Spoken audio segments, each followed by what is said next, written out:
Yan guys, ganda ng mga flower, ganda rin ng tubo ng mga ng damo.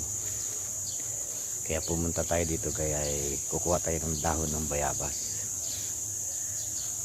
At maganda daw to sa sa gamot-gamot din daw po to. Kaya munguyain natin yan.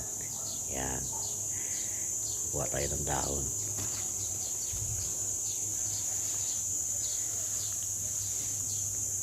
Yan, pingi po kami ng dahon.